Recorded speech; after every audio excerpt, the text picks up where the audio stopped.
आखिरी ओवर में जीता हुआ मुकाबला ऐसे हारा Lucknow super giants. KL Rahul की पारी भी गई बेकार। नमस्कार दोस्तों, स्वागत है आपका एक बार फिर हमारे चैनल में। मोहित शर्मा की घातक गेंदबाजी के सामने लखनऊ सुपर जायंट्स के बल्लेबाज घुटने टेकते हुए नजर आए। जहां आखिरी ओवर में जीत के लिए लखनऊ सुपर जायंट्स को सिर्फ 12 रनों की जरूरत थी, लेकिन इसके बाद शुरू हुआ वो घातक ओवर जिसने सबके होश उड़ा दिए। तो दोस्तों इस वीडियो में हम आपको आखिरी ओवर का पूरा हाईलाइट बताएंगे कि किस प्रकार से मोहित शर्मा की घातक गेंदबाजी ने इस हारे हुए मुकाबले में गुजरात टाइटंस को धमाकेदार जीत दिला दी। तो दोस्तों पूरा हाईलाइट जानेंगे, लेकिन उससे पहले आप भी गुजरात की शानदार जीत से खुश है तो इस वीडियो को लाइक जरूर कर दें। तो चलिए दोस्तों जानते हैं इस मुकाबले का पूरा हाईलाइट शुरुआत से ही। तो दोस्तों आज के मुकाबले में सिक्का उछाला केएल राहुल ने और गिरा हार्दिक पांड्या के पक्ष में। हार्दिक ने टॉस जीतकर पहले बल्लेबाजी का फैसला किया। मुश्किल विकेट पर दोनों टीमें काफ़ी शानदार प्लेइंग 11 के साथ मैदान पर उतरी। तो गुजरात टाइटंस की तरफ से पारी की शुरुआत करने उतरे शुभमन गिल तो उनके साथ थे रिद्धिमान शाह, लेकिन दोस्तों दूसरे ओवर की दूसरी ही गेंद पर कुणाल पांड्या ने गुजरात टाइटंस को बड़ा झटका दिया और यहां पर पेविलियन भेजा शुभमन गिल को, जिन्होंने अपना खाता भी नहीं खोला और 2 गेंद पर 0 पर ही आउट हो गए। लेकिन इसके बाद दोस्तों तीसरे ओवर की तीसरी गेंद पर नवीन उलहक की गेंद पर रिद्धिमान शाह ने बेहतरीन चौका लगाया और इसी के साथ चौकों का आगाज किया इस टीम के लिए। तो वहीं पर चौथा आउट डालने आए कुणाल पांड्या की पहली गेंद पर भी एक और शानदार चौका एक्स्ट्रा कवर बाउंड्री लाइन की तरफ देखने को मिला रिद्धिमान शाह के बल्ले से। तो वहीं पर इसके बाद पांचवा ओवर डालने आए आवेश खान की तीसरी गेंद पर भी एक शानदार चौका रिद्धिमान शाह ने लगाया। इस बार उन्होंने ओवर मिड विकेट की तरफ गेंद को बाउंड्री लाइन के पार भेजा। तो वहीं पर इसके बाद छठे ओवर की पहली गेंद पर रवि बिश्नोई की गेंद को भी कवर पॉइंट की तरफ शानदार चौके के लिए भेजा रिद्धि ने। तो वहीं पर इसके बाद इसी ओवर की अगली ही गेंद पर एक और शानदार चौका उनके बल्ले से देखने को मिला। इस बार उन्होंने कट के जरिए एक शानदार चौका लगाया। इसके बाद दोस्तों 8वां ओवर डालने आए मार्कस स्टोइनिस की गेंद पर भी बेहतरीन चौका लगाया रिद्धिमान शाह ने और शानदार बल्लेबाजी का मुजाहिरा यहां पर भी जारी रहा। वहीं पर इसके बाद 9वें ओवर की तीसरी गेंद पर रवि बिश्नोई की गेंद पर बेहतरीन चौका हार्दिक पांड्या के बल्ले से देखने को मिला और दोनों बल्लेबाजों के बीच शानदार 50 रनों की पार्टनरशिप भी हो गई दूसरे विकेट के लिए।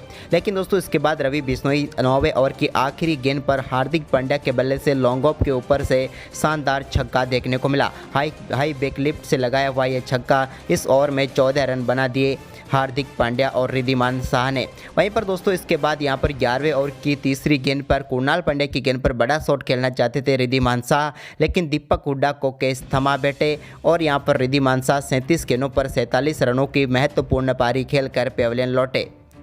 इसके बाद दोस्तों नए बल्लेबाज अभिनव मनोहर उतरे, लेकिन 12वें ओवर की चौथी गेंद पर अमित मिश्रा की गेंद पर वो भी नवीन उलहक को अपना कैच थमा बैठे और एक और बड़ी सफलता यहां पर लखनऊ सुपर जायंट्स की टीम को अभिनव मनोहर के रूप में अमित मिश्रा ने दिलाई। अभिनव मनोहर की बात करें तो वो इस मुकाबले में 5 गेंदों का सामना कर पाए और सिर्फ 3 रन बनाकर पेविलियन लौट गए। इसके बाद दोस्तों यहाँ पर विजय शंकर ने एक बेहतरीन चौका 13वें ओवर की 5वीं गेंद पर आवेश खान के लगाया, जब उन्होंने शानदार तरीके से लेंथ बॉल को पीछे की तरफ चौके के लिए भेजा। लेकिन दोस्तों इसके बाद 15वां ओवर डालने आए नवीन उलहक की आखिरी गेंद पर विजय शंकर भी बोल्ड होकर पेविलियन लौट गए। शानदार गेंद थी और इस पर विजय शंकर का विकेट लिखा हुआ था और नवीन उलहक का ये आईपीएल का पहला विकेट था। वहीं पर हम बात करें विजय शंकर की तो उन्होंने 12 गेंदों का सामना किया और 10 रन बनाकर पेविलियन लौटे। वहीं पर दोस्तों इसके बाद तो यहाँ पर बाउंड्री के लिए काफ़ी लंबा इंतजार करना पड़ा, जब 18वें ओवर की तीसरी गेंद पर एक बार फिर रवि बिश्नोई की गेंद पर शानदार चौका देखने को मिला हार्दिक पांड्या के बल्ले से। तो वहीं पर इसकी अगली ही गेंद पर उन्होंने एक और शानदार छक्का और मिड विकेट बाउंड्री लाइन की तरफ भेजा और अपना शानदार अर्धशतक पूरा कर लिया हार्दिक पांड्या ने। 44 गेंदों पर वो 50 रनों तक पहुँच गए। तो वहीं पर इसकी अगली गेंद पर उनके बल्ले से एक और शानदार छक्का लॉन्ग ऑन के ऊपर से देखने को मिला और बैक टू बैक 2 छक्के इस ओवर में उन्होंने जड़ दिए और तेजी से रन बनाते हुए उन्होंने अपना स्कोर आगे बढ़ाया। रवि बिश्नोई के इस ओवर को काफ़ी शानदार तरीके से समाप्त किया हार्दिक पांड्या ने। तो वहीं पर इसके बाद दोस्तों 20वां ओवर डालने आए मार्कस स्टोइनिस की पहली ही गेंद पर शानदार छक्का एक बार फिर मिड विकेट बाउंड्री लाइन की तरफ लगाया हार्दिक पांड्या ने और कमाल की बल्लेबाजी जारी रही। लेकिन दोस्तों इसके बाद इसी ओवर की अगली ही गेंद पर वो एक और बड़ा शॉट खेलना चाहते थे, लेकिन इस बार केएल राहुल को कैच थमा बैठे और हार्दिक पांड्या की 50 गेंदों पर 66 रनों की बेहतरीन पारी समाप्त हुई। इसके बाद दोस्तों 20वें ओवर की आखिरी गेंद पर भी डेविड मिलर अपना कैच दीपक हुड्डा को थमा बैठे और यहां पर वो भी 6 रन बनाकर पेवेलियन लौट गए 12 गेंदों पर। और यहां पर देखा जाए तो निर्धारित 20 ओवर में गुजरात टाइटंस की टीम 135 रन ही बना पाई 6 विकेट के नुकसान पर। वहीं पर इस लक्ष्य का पीछा करने उतरी लखनऊ सुपर जायंट्स की तरफ से काइल मायर्स और केएल राहुल पारी की शुरुआत करने उतरे। पहला ओवर शानदार तरीके से मोहम्मद शमी ने केएल राहुल के सामने मेडन डाला, लेकिन इसके बाद यहां पर दूसरे ओवर में जयंत यादव की चौथी गेंद पर शानदार चौके के साथ बेहतरीन आगाज किया काइल मायर्स ने और टीम के लिए एक बैकवर्ड पॉइंट की तरफ से शानदार चौका लगाया। इसके बाद एक बार फिर जब तीसरा ओवर डालने आए मोहम्मद शमी तो उनकी चौथी गेंद पर शानदार चौके के साथ केएल राहुल ने भी अपना बेहतरीन आगाज किया। इसके बाद इसी ओवर की 5वीं गेंद पर भी उनके बल्ले से एक और शानदार चौका और मिड विकेट की तरफ देखने को मिला, जबकि दोस्तों ओवर की आखिरी गेंद पर भी उन्होंने शानदार चौका लगाकर इस ओवर में चौकों की हैट्रिक पूरी कर डाली। यहां तक तो काफ़ी शानदार शुरुआत हो चुकी थी लखनऊ सुपर जायंट्स की, लेकिन इसके बाद चौथा ओवर डालने आए जयंत यादव की तीसरी गेंद पर भी एक बार फिर मेयर्स के बल्ले से शानदार चौका देखने को मिला। तो वहीं पर इसके बाद राशिद खान जब 5वां ओवर डालने आए तो उनकी पहली गेंद पर शानदार चौका लगाया केएल राहुल ने और यहां पर भी कमाल का शॉट खेला। तो इसके बाद अगली ही गेंद पर उनके बल्ले से एक और शानदार चौका मिड विकेट की तरफ देखने को मिला और बैक टू बैक यहां पर भी उन्होंने चौके जड़े। इसके बाद ओवर की 5वीं गेंद पर भी काइल मायर्स के बल्ले से बेहतरीन छक्का देखने को मिला। इस बार उन्होंने ओवर कवर की तरफ से शानदार छक्का जड़ा और इस मुकाबले में लखनऊ सुपर जायंट्स की तरफ से पहला छक्का जड़ा। इसके बाद दोस्तों छठे ओवर की तीसरी गेंद पर भी मोहित शर्मा की गेंद को बेहतरीन शॉट खेलते हुए चौके के लिए भेजा यहां पर केएल राहुल ने, लेकिन इसके बाद पहली सफलता दिलाई यहां पर गुजरात टाइटंस को राशिद खान ने जब उन्होंने शानदार गेंदबाजी करते हुए काइल मायर्स को बोल्ड करके पेवेलियन भेजा। काइल मायर्स अच्छी बल्लेबाजी कर रहे थे, लेकिन इसके बाद राशिद खान की घातक गेंदबाजी ने उन्हें आउट कर दिया और 19 गेंदों पर 24 रन बनाकर वो पेवेलियन लौटे।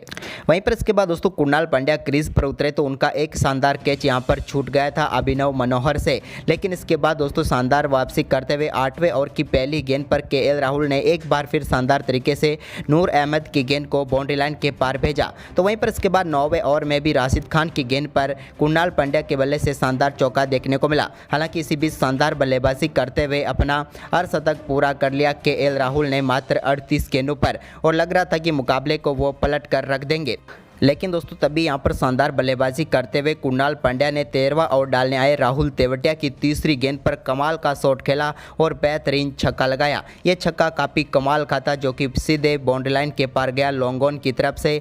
लेकिन इसके बाद दोस्तों यहां पर 15वें ओवर में नूर अहमद ने कुणाल पांड्या को आधे रास्ते पर खड़ा कर दिया और स्टंपिंग आउट करा के पेवेलियन भेजा। रिद्धिमान शाह का बेहतरीन स्टंपिंग था और यहाँ पर कुणाल पांड्या 23 गेंदों पर 23 रन बनाकर पेवेलियन लौटे। इसके बाद तो दोस्तों यहां पर निकोलस पूरन भी संघर्ष करते हुए नजर आए, लेकिन उनका एक बेहतरीन कैच नूर अहमद की गेंद पर हार्दिक पांड्या ने पकड़ा और उन्हें पेवेलियन भेजा। आज के मुकाबले में निकोलस पूरन सिर्फ 1 रन बनाकर पेवेलियन लौट गए 7 गेंदों पर। वहीं पर मुकाबला अब पूरी तरह से फंस चुका था और चौका नहीं निकाल पा रहे थे सेट बल्लेबाज केएल राहुल भी, जो कि अर्धशतक लगा चुके थे और 50 से ज़्यादा गेंदों का सामना कर चुके थे। लेकिन फिर अंत में 6 गेंदों पर 12 रनों की जरूरत थी लखनऊ सुपर जायंट्स को और गेंद थी मोहित शर्मा के हाथ में। लेकिन पहली गेंद पर केएल राहुल ने शानदार शॉट खेला, लेकिन यहां पर 2 रन उन्हें मिले और पहली गेंद पर वो 2 रन लेने में कामयाब हुए। लेकिन दोस्तों अगली ही गेंद पर बड़ा शॉट खेलना चाह रहे थे केएल राहुल, लेकिन गेंद सीधे जयंत यादव के हाथ में गई और मोहित शर्मा ने सबसे बड़ी सफलता दिला दी केएल राहुल के रूप में गुजरात टाइटंस को। और केएल राहुल इस मुकाबले में शानदार बल्लेबाजी कर रहे थे, बेहतरीन अर्धशतक भी जमा चुके थे, लेकिन शायद ये अर्धशतक उनकी टीम की हार का कारण भी बन सकता, क्योंकि 61 गेंदों पर वो 68 रन बनाकर पेवेलियन लौटे। लेकिन इसकी अगली ही गेंद पर यहां पर एक और सफलता मिली, क्योंकि 4 गेंदों पर 10 रन चाहिए थे, लेकिन मार्कस स्टोनिस आए बड़ा शॉट खेलना चाहते थे, लेकिन उनके सामने डेविड मिलर खड़े थे लॉन्ग ऑन पर और उन्होंने बेहतरीन कैच लिया और शून्य पर ही पेवेलियन भेज दिया वापस और मोहित शर्मा ने एक और सफलता दिला दी। इसके बाद दोस्तों क्रीज पर उतरे दीपक हुड्डा से यहाँ पर बेहतरीन परफॉर्मेंस की उम्मीद थी, क्योंकि उम्मीद थी कि वो 2 बाउंड्री लगाते ही मुकाबले को पलट सकते हैं। लेकिन दोस्तों ओवर की चौथी गेंद पर दीपक हुड्डा ने शॉट खेला, लेकिन वो 2 रन लेना चाहते थे, लेकिन यहाँ पर एक और रनआउट के रूप में सफलता मिली। आयुष बदौनी जो कि दूसरा रन लेना चाहते थे डेंजर एंड पर थे और वो रनआउट होकर पेविलियन लौटे। इसके बाद तो अब टीम को आखिरी 2 गेंदों पर मुकाबला जीतने के लिए दोनों ही बाउंड्री चाहिए थी, लेकिन यहाँ पर 5वीं गेंद पर एक बार फिर दीपक हुड्डा ने शॉट खेला और वो भी 2 रन लेना चाहते थे, लेकिन इस बार दीपक हुड्डा खुद ही रनआउट हो गए और एक और सफलता भी दिला दी मोहित शर्मा ने। मोहित शर्मा के ओवर की लगातार 4 गेंदों पर 4 विकेट गिर गए थे, जिनमें से 2 रनआउट विकेट और 2 उन्होंने सफलताएं दिलाई थी। लेकिन इसके बाद दोस्तों आखिरी गेंद पर 8 रन चाहिए थे और ये गेंद शानदार तरीके से डॉट डाल दी मोहित शर्मा ने और यहाँ पर मोहित शर्मा इस जीत का हीरो बन गए गुजरात टाइटंस के और जीता हुआ मुकाबला लखनऊ सुपर जायंट्स हार गई। तो दोस्तों आपके हिसाब से हार का सबसे बड़ा कारण क्या है? मेरे हिसाब से तो केएल राहुल की इतनी धीमी बल्लेबाजी है। आपके हिसाब से क्या है? हमें कमेंट में ज़रूर बताएं। धन्यवाद।